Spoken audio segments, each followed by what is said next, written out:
Welcome to V news Telangana. Speaker గడ్డం ప్రసాద్ పై అనుచిత వ్యాఖ్యలు చేసిన బీఆర్ఎస్ ఎమ్మెల్యే జగదీష్ రెడ్డి వెంటనే క్షమాపణ చెప్పాలని నాచారం డివిజన్ కాంగ్రెస్ అధ్యక్షులు బండారు శ్రీకాంత్ గౌడ డిమాండ్ చేశారు. ఉప్పల్ నియోజకవర్గ నాచారం డివిజన్లో కాంగ్రెస్ పార్టీ ఆధ్వర్యంలో జగదీష్ రెడ్డి దిష్టిబొమ్మను శవయాత్ర నిర్వహించి నాచారం చౌరస్తాలో దిష్టిబొమ్మను దహనం చేశారు. ఈ సందర్భంగా బండారావు శ్రీకాంత్ గౌడ్ మాట్లాడుతూ జగదీశ్వర్ రెడ్డి 10 సంవత్సరాల అధికారంలో ఉండి ప్రజలకు మీరు మీ పార్టీ చేసింది ఏమీ లేదని అన్నారు.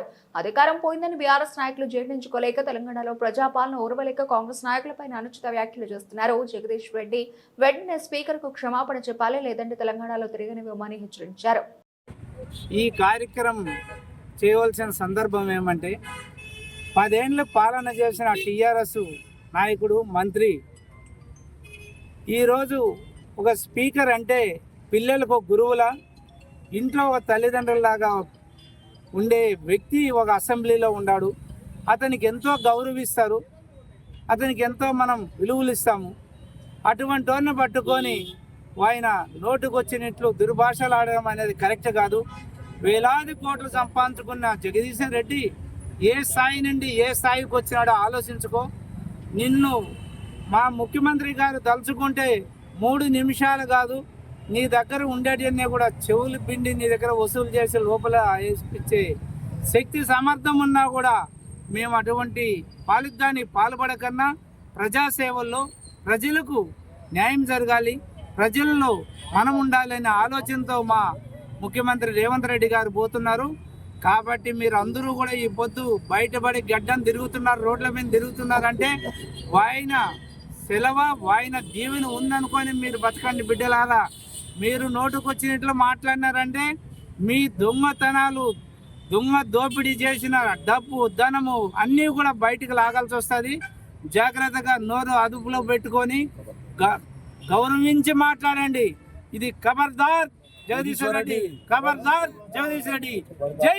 రోజు మా ఉప్పల్ కాన్స్టిట్యున్సీలో నాచారం డివిజన్లో మా టీపీసీసీ పిలుపు మేరకు, అదేవిధంగా మా ఉప్పల్ ఇన్ఛార్జ్ అయినటువంటి మందముల పరమేశ్వరుడి ఆదేశాల మేరకు ఈ దిష్టిబొమ్మ దహనం అనే కార్యక్రమం అనేది నాచారం 6 డివిజన్ తరఫున మా సీనియర్ కాంగ్రెస్ నాయకుల తరఫున జరిగింది.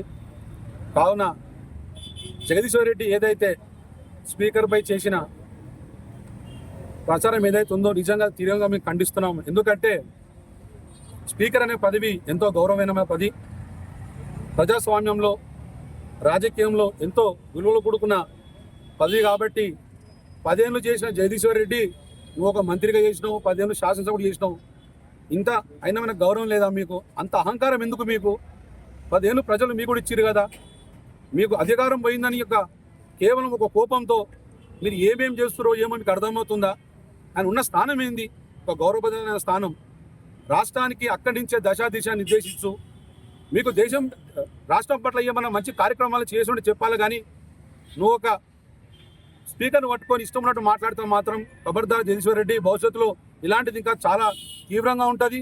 మా కాంగ్రెస్ ప్రతి నాయకుడు రోడ్డు మీదకి వచ్చి రోడ్డు మీద కూడా చేస్తామని చెప్పి మేము హెచ్చరిస్తున్నాం. కేవలం మీ యొక్క స్వార్థ రాజకీయాల వల్లకే ఇలా తెలంగాణ నష్టపోయింది. కాబట్టి మా గౌరవనీయులు పెద్దలు మా ముఖ్యమంత్రి ప్రజాపాలన గొప్ప నిదానం తీసుకుంటూ ప్రజలకు ఏం చేయాలని ఆలోచిస్తుండు. ఇవాళ నిరంతరం కొన్ని వేల ఉద్యోగాలు కావచ్చు, ప్రజల నుంచి ఎంతో గొప్ప పేరు తెచ్చుకున్న సమయంలో మీరు ఈ విధంగా చేయడం అనేది కాదు. రాజకీయంగానే ఎదుర్కోవాలి, కానీ వ్యక్తిగతంగా ఎదుర్కోవద్దు.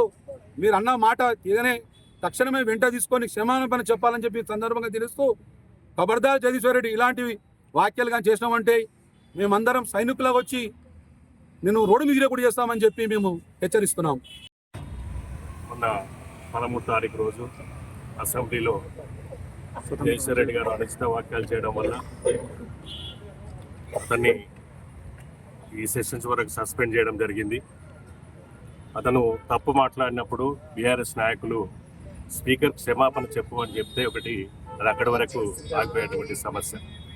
కానీ వాళ్ళు తప్పు చేసి అతన్ని ఎంకరేజ్ చేసి బీఆర్ఎస్ పార్టీ మళ్ళీ అదేవిధంగా అంబేద్కర్ విగ్రహం దగ్గర పోయి ధర్నా చేస్తాము, అమరణ నిరాహార దీక్ష చేస్తామని చెప్పి కేటీఆర్ చెప్పడం వల్ల ఈరోజు కాంగ్రెస్ పార్టీ ఈ దిష్టిబొమ్మ దహన కార్యక్రమానికి పిలుపునియడం జరిగింది.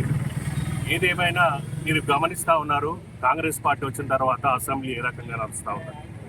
ఆ యొక్క స్పీకరు సౌమ్యంగా ఒక్కొక్కరు మాట్లాడుతున్నప్పుడు వారికి కావాల్సినటువంటి సమయం కేటాయిస్తూ వాళ్ళు మాట్లాడుతున్నప్పుడు వాళ్ళని గౌరవంగా సంబోధిస్తూ వాళ్ళతోటి మాట్లాడిస్తూ, కానీ మరి అతను మినిస్టర్గా చేసినటువంటి జగదీశ్వర్ రెడ్డి గారు మరి ఈ అసెంబ్లీని సొంతం కాదు అనే పద్ధతిలో మాట్లాడడం అంటే మరి రోడ్డు మీద అవగాహన లేనటువంటి వ్యక్తి మాట్లాడేటువంటి మాటలు.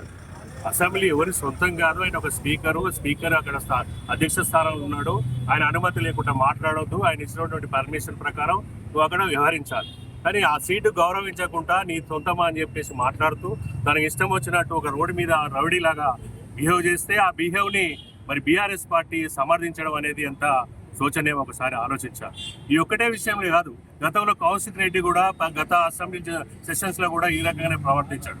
అయినా కూడా పార్టీ మన స్పీకర్ గారు సమన్వయం పాటిస్తూ ఎవరిని కూడా సస్పెండ్ చేయడం కానీ ఇబ్బంది పెట్టడం కానీ ఎక్కడ చేయలేదు. గతంలో చూశారు మీరు, కోమటిరెడ్డి వెంకరెడ్డి కానీ సంపత్ గారు కానీ ఓ చిన్న చిట్టి విసిరేస్తే అది ఒక స్పీకర్ మీద పడ్డదని చెప్పేసి వాళ్ళని సస్పెండ్ చేసినటువంటి పరిస్థితి. అలాంటిది కూడా చేయకుండా క్షమాపణ చెప్పమని అడుగుతా కూడా క్షమాపణ చెప్పకుండా ఈరోజు ఈ గవర్నమెంట్ని ఎట్లా కూల్చాలనే దాని మీద వజ్రంతో అని చెప్పి గతంలో కౌశిక్ రెడ్డిని ఈ రోజు జగదీశ్వర్ రెడ్డి ఈ బీఆర్ఎస్ పార్టీ వాళ్ళు కొంతమందిని ముందుకు తీసుకొచ్చి వాళ్ళని ఎంకరేజ్ చేసి వాళ్ళు మాత్రం సేఫ్ సైడ్ లో ఉండేటువంటి కార్యక్రమాలు చేస్తున్నారు. ఇది ఒకటే విషయం కాదు, నిన్న మనం చూసారు యూట్యూబ్లలో రేవంత్ రెడ్డి గారిని మాట్లాడు, అసెంబ్లీలో మాట్లాడు, ఆ యూట్యూబ్లో అటువంటి మాటలు వీళ్ళే మాట్లాడించి మరి రేవంత్ రెడ్డి గారు ఎట్లా నిద్రపోతుండో, నేనైతే బకెట్ల ముందు చేస్తుంటే మరి రేవంత్ రెడ్డి మాటలు ఎట్లా వింటుండని చెప్పి అదే కేటీఆర్ మాట్లాడుతున్నారు. ఈ మాటలకు కారణం ఎవరు? కేటీఆర్. ఇది తయారు చేస్తున్న ఎక్కడ? బీఆర్ఎస్ పార్టీలో. వీళ్ళు చేస్తూ అసభ్యకర పదజాలంతో యూట్యూబ్లలో పెడుతూ పార్టీని విమర్శిస్తూ మహిళలు విమర్శిస్తూ ఈ రకంగా ఎక్కడ కార్యక్రమం జరిగినా అది రేవంత్ రెడ్డికి కాంగ్రెస్ పార్టీకి రుద్దడం అనేది వీళ్ళు ఒక బీఆర్ఎస్ పార్టీ చేస్తున్నటువంటి కార్యక్రమం. ఇది మంచి పద్ధతి కాదు.